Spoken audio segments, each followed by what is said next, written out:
दोस्तों सभी को राधे राधे। इस वीडियो में हम चर्चा करेंगे धनतेरस की। धनतेरस आज से ही दीपावली का 5 दिवसीय उत्सव प्रारंभ हो जाता है। इस बार धनतेरस 10 नवंबर को पड़ रही है। शास्त्र के हिसाब से इस दिन भगवान धन्वंतरी और कुबेर जी की पूजा का विधान है। ऐसा कहा जाता है कि भगवान धन्वंतरी साक्षात विष्णु जी के अवतार हैं। ये हम सब जानते हैं कि जब समुद्र मंथन हुआ था तो धन्वंतरी जी अमृत कलश लेकर आए थे। शास्त्रों के अनुसार इस दिन अगर कोई सच्चे मन से भगवान धन्वंतरी और कुबेर जी की पूजा करता है तो उनके जीवन में धन की, वैभव की, ऐश्वर्य की कोई कमी नहीं होती है। वे हमेशा स्वस्थ भी रहते हैं। उनका आने वाला साल बहुत अच्छा गुजरता है। धनतेरस को धन त्रयोदशी भी कहा जाता है।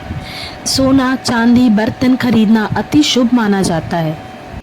धनतेरस पर देवताओं के वैद्य माने जाने वाले भगवान धन्वंतरी और माँ लक्ष्मी की बहुत अच्छे तरीके से पूजा की जाती है। धनतेरस को लोग नया सामान इस कामना के साथ घर में लाते हैं कि उनके घर में सदा सुख समृद्धि बनी रहे। लेकिन ध्यान रखिएगा कि कुछ ही बर्तन लाने चाहिए और कुछ लाने का विधान बिल्कुल भी नहीं है। इसलिए हमें इस बात का विशेष ध्यान रखना होगा कि हमें क्या खरीदना है और क्या नहीं। भगवान दंतेश्वरी की धातु पीतल मानी गई है, इसलिए इस दिन पीतल के वस्तु खरीदना बहुत ही ज़्यादा शुभ माना गया है। पीतल के अलावा धनतेरस को सोने, चांदी, तांबे आदि के बर्तन खरीद सकते हैं। इस दिन इन सब धातुओं की चीज़ें खरीदना बहुत ही शुभ मानी जाती है। मान्यताओं के अनुसार इस दिन घर में ये सारी चीज़ें लाने से माँ लक्ष्मी और भगवान धन्वंतरी की असीम कृपा आपके और आपके परिवार पर बरसती है। इसके अलावा इस दिन झाड़ू खरीदना भी अति शुभ माना गया है। इस दिन नई झाड़ू लाना माँ लक्ष्मी का आगमन माना गया है। इसके दिन लोहा खरीदना कभी भी शुभ नहीं माना गया है, इसलिए लोहा खरीदने से धनतेरस के दिन अवश्य बचना चाहिए। धनतेरस के दिन लोहे की नुकीली चीज़ें भूल कर भी नहीं खरीदनी चाहिए, इससे आपको बहुत ज़्यादा हानि हो सकती है। इसके अलावा धनतेरस पर एल्यूमिनियम की चीज़ें खरीदने से भी आपको बचना चाहिए। शास्त्रों के अनुसार धनतेरस के दिन एक मंत्र है, ओम ह्रीं कुबेराय नमः। अगर इसका ज़्यादा से ज़्यादा जाप किया जाए तो कुबेर देवता बहुत जल्दी प्रसन्न हो जाते हैं।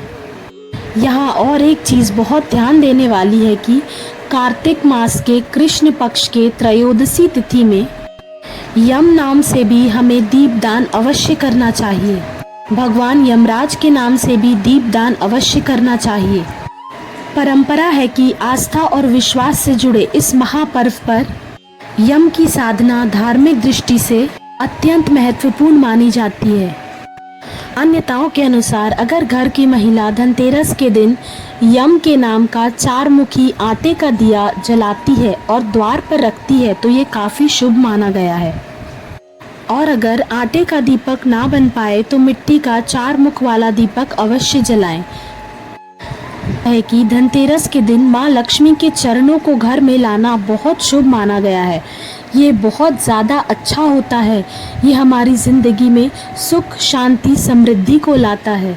इस दिन माँ लक्ष्मी का चरण घर में लाना माँ लक्ष्मी का आवाहन माना जाता है।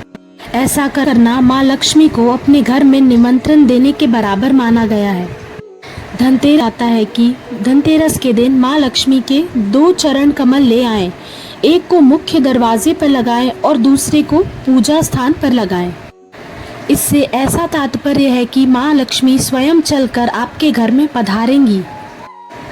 हम सभी लोग पूजा तो करते हैं पर शुभ मुहूर्त में पूजा करने का फल 100 गुना मिलता है। तो आइए जानते हैं क्या है शुभ मुहूर्त। धनतेरस पूजा का शुभ मुहूर्त है 10 नवंबर को शाम 5:47 से लेकर शाम 7:43 तक। कोशिश कीजिए कि आप इस शुभ मुहूर्त में ही धनतेरस की पूजा कर पाएं। आशा करती हूँ कि ये छोटी सी जानकारी आपके बहुत काम आएगी। धन्यवाद।